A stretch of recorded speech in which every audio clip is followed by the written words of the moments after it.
Thank you, Jutta. So I will update you all about the modeling in type 1 diabetes. So this is a little bit the same kind of topic as we just heard about celiac disease. What we did here is more like a prediction, the effects of the interventions in the population, how the disease incidence would behave after certain kind of interventions in type 1 diabetes. And the group who has been working with this is here.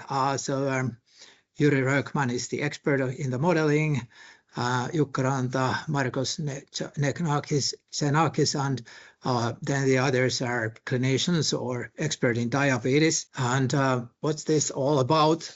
It's about the different stages, how the type 1 diabetes develops. So it starts early by some environmental trigger in genetically susceptible individuals. That's the current consensus.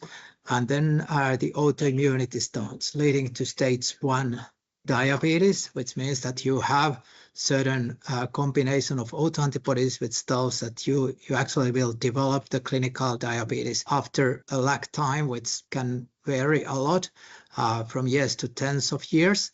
And then it progresses to the next stage, which already means that your beta cells are not functioning very well and you have some glucose abnormalities, and then the overt T1D when you need insulin, daily insulin injections. And this is how the beta cells which produce insulin decrease gradually over time during the process. So how we can then do interventions in this study?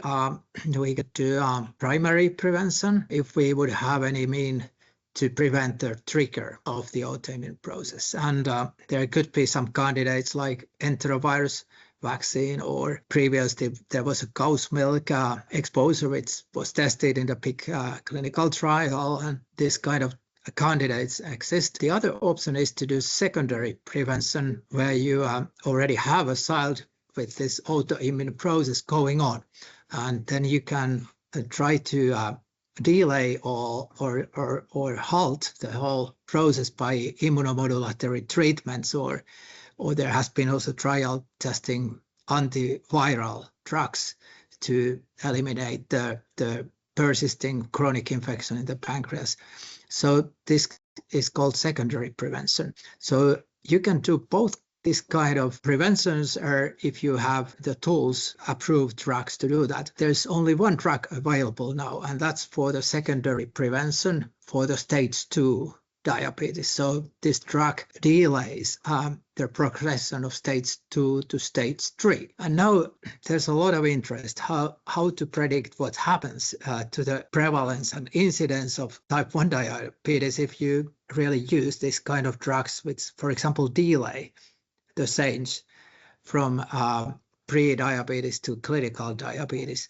Or what could happen if we vaccinate against a possible trigger, and what kind of population should be the target of these kind of interventions. We wanted to model this by system dynamic modeling, and the aim was to create an adjustable model for impact assessment of these selected interventions on the incidence and prevalence of T1D, and make this tool available for different stakeholders so that it would be easy to use and that you can modify it so that you can make assumptions based on your special aim or scenarios you want to test. For example, industry might be interested to test their own drug candidates, how they could prevent, or how they could influence the incidence of the disease. So the model was built on this kind of interaction, joint effort with all the experts, and we selected Finnish population for the basic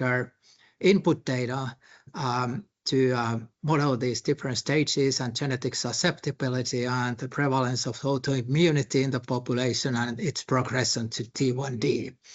And we tested primary prevention model. We used the vaccine as an example, and we assumed that the vaccine could reduce the autoimmune process by 50%. And the secondary prevention would be then a little bit like the already licensed drug teplizumab, that it can delay the progression from autoimmunity to clinical T1D by 4 years. So this can be like modified, and these were just examples how we tested the model and how it really works in the real life situation. What kind of assumptions we then made are in a way summarized here. The interventions were started in 2030. As I said, the vaccination were assumed to reduce the risk by 50%, risk of autoimmunity, risk of the initiation of the autoimmune process. And then it works through lifetime, so you can have a permanent protection in those 50% of autoimmune initiations. And immunomodulatory treatment, then it has an immediate effect after administration and delays by 4 years, but it's not a permanent effect. So this kind of assumptions were made. And of course, one assumption is that you can use both. So you can first do the primary prevention, and then for those who develop the autoimmune process, you can do secondary prevention. And that kind of modeling can be then done. And I saw a little bit details here on the right-hand side. You can see the same in the visual way. So the upper panel is the beta cell function, how it goes down in different stages. And then you have the genetically susceptible population in the middle, which is 10% of the populations in our scenario. And then the lower risk population, which is the rest 90%. Then a lot of our details, which I don't show you because of the time limits, but I go directly to these scenarios we made about the intervention modalities. So one is that there's no intervention at all. So this is like a baseline situation. One is the targeted vaccination, which targets this high-risk population who has the genetic risk, the 10% of the population. Or universal vaccination, where the vaccine is given to everybody. And then the immunomodulation, which in this model we used, was given to the high-risk population in stage 2 diabetes, and combination of the primary and secondary prevention in a way that the vaccine was given to everyone, and secondary prevention to the high-risk individuals at stage 1 or 2. And these are the acronyms. You will find this in the coming figures. The result was that we were able to model or reproduce the known aspects of epidemiology of the diseases when we used the input information from the clinical published data.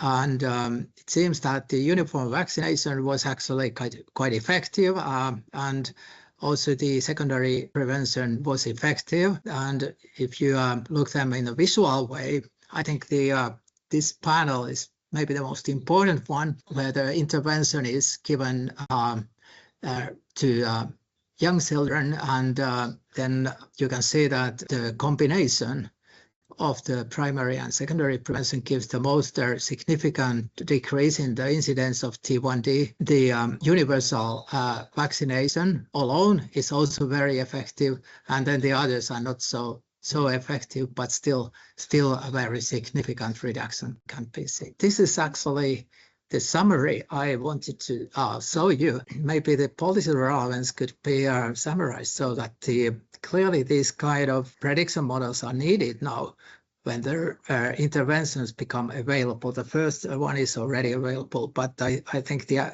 research is so active in the immunomodulators and also in the primary prevention side that these are really needed to guide the policymaking strategies. Also the companies, industry who are producing these are I think they need something like this. The model we have been developing, a good side of this model is that you can adjust it based on your own preferences and your research questions you want to ask. This work is still continuing, but clearly this gives a strong promise for us that you can build on this system dynamic prediction model, and I think this was all I wanted to say at this stage. So thank you.